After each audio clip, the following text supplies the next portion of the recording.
Good morning. I'm Assistant Sheriff Brett Zimmerman, and I'm going to brief you on additional details as we know them today in regards to the officer-involved shooting that occurred on March 16, 2019.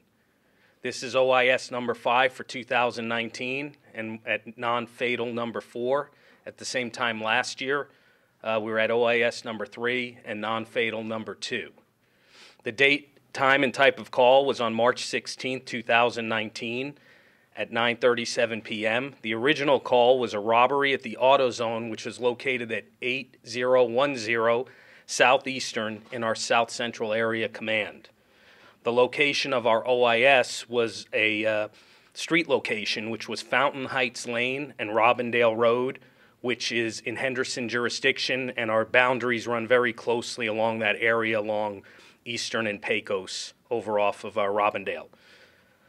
You can see the scene to my left. So just a little more on that was at the top of it, you have the OIS location. I'll get to this later, but the subject also committed a burglary at the Boys and Girls Club located at 2980 East Robindale, which was very close to the OIS location. The original scene is at the bottom at 8010 Southeastern. And then our officers, a K-9 unit, had located the cash drawer, which he stole during the robbery, located at Bluegrass and Eastern. So we had multiple scenes that evening. The time of the OIS where our shots were fired were approximately 10:17 p.m. Our involved officer is Officer Darko Milanovic, D-A-R-K-O. Last name is M-I-L-A-N-O-V-I-C. He's 31 years old and has been with the LVMPD for 3 years. In this incident, Officer Milanovic was armed with a Smith & Wesson M&P 9mm handgun equipped with a tactical light, and our investigation revealed he fired 1 round. Officer Milanovic was wearing his body-worn camera, and it was activated. Our suspect is a Steven Aguirre. He's a 20-year-old white male adult, 5'10", 180 pounds, and he is pictured to my left on the screen. Aguirre's weapon was a Smith & Wesson Model 15-3 .38 Special revolver, pictured to my left. There were 6 rounds in the cylinder, and the investigation revealed Aguirre did not fire during the incident. His criminal history, he had a disorderly conduct under the influence of drugs in 2019 in California. Aguirre's charges, he was booked in absentia, which means he was hospitalized after the gunshot wound, for robbery with a deadly weapon, 2 counts, a burglary with a deadly weapon, 2 counts, and resisting arrest with a firearm. Our details of the OIS are as follows. On Saturday, March 16th, at approximately 9:37 p.m., LVMPD Dispatch received a call of an armed robbery at the AutoZone located at 8010 Southeastern. A male later identified as Aguirre entered the business and robbed the employees at gunpoint. Aguirre was described as wearing a mask and pointed the firearm at 2 separate employees during this robbery. Aguirre then fled the store on foot, carrying the business's cash register drawer, and was last seen northbound on foot. Officer Milanovic and his partners began searching the area for Aguirre. At approximately 10:17 p.m., officers located Aguirre at the corner of Fountain Heights and Robindale. Officers immediately advised dispatch of their location and issued verbal commands to Aguirre at gunpoint. Aguirre had his firearm in a holster on his right hip. Officers told Aguirre to put his hands up slowly and walk towards them, which he did.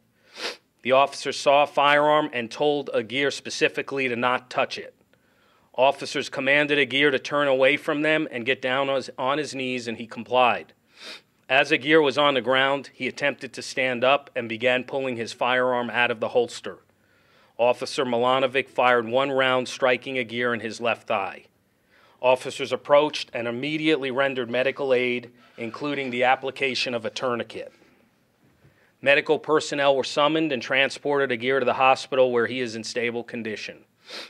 Through their investigation, our Force Investigation Team detectives learned that approximately 9:58 p.m., Aguirre broke into the Boys and Girls Club located at 2980 Robindale Road while in possession of the firearm, which resulted in a second burglary with a firearm charge.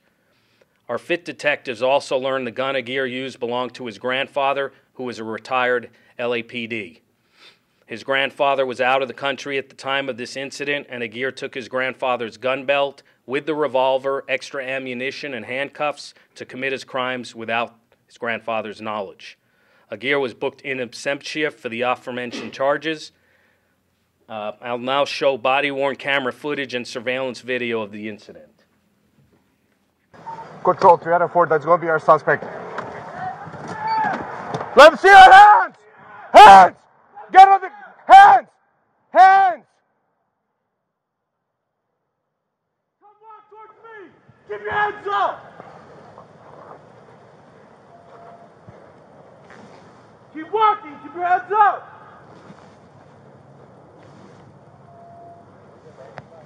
Come to me, man! Come to me!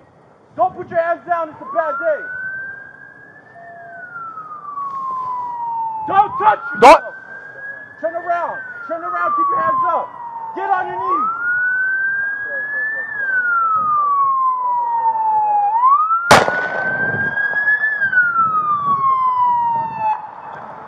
Three out of 4, shots fired. Hey, hold up! Don't move! Do not move! Don't fucking move! Don't move! 3 out of 4. 3 out of 4, 1 shot fired.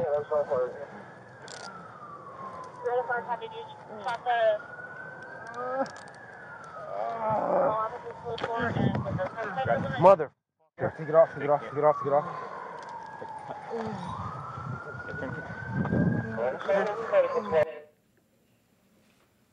Okay, this is a second body-worn camera from another officer on the scene. Come walk towards me! Keep your hands up! Keep walking! Keep your hands up! We're good. Let him come to us. Let him come to us. Come to me, man. Come to me. Don't put your hands down. It's a bad day. Don't touch yourself. Turn him around. Turn around. Turn around. Keep your hands up. Get on your knees.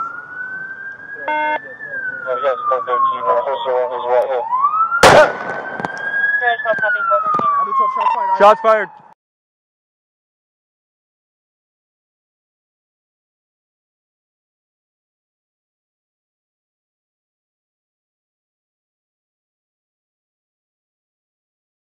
And again, he was wearing a tactical police belt from, may have been his grandfather's from his duty days, but also it also had handcuffs on it and some other tools along the belt that he was, as you can see from the rear there.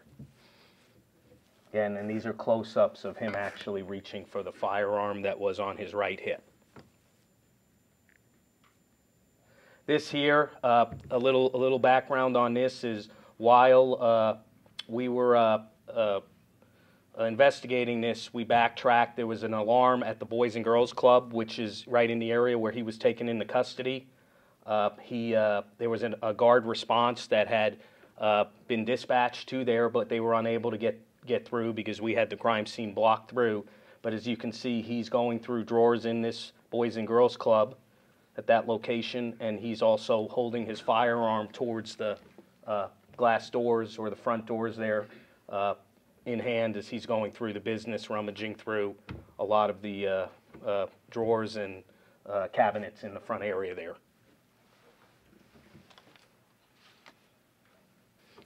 Is that it? Okay, I'll now open it up for any questions. Yes, sir. During that Boys and Girls Club burglary, did he end up taking anything? We don't know. What was recovered on him at the scene was a satchel he was wearing. I believe about $800 was recovered from the AutoZone, and not a very minimal amount of money was missing from there. But in the Boys and Girls Club, we don't believe he took anything. Do you know, was he under the influence of like drugs or alcohol during this? That we don't know.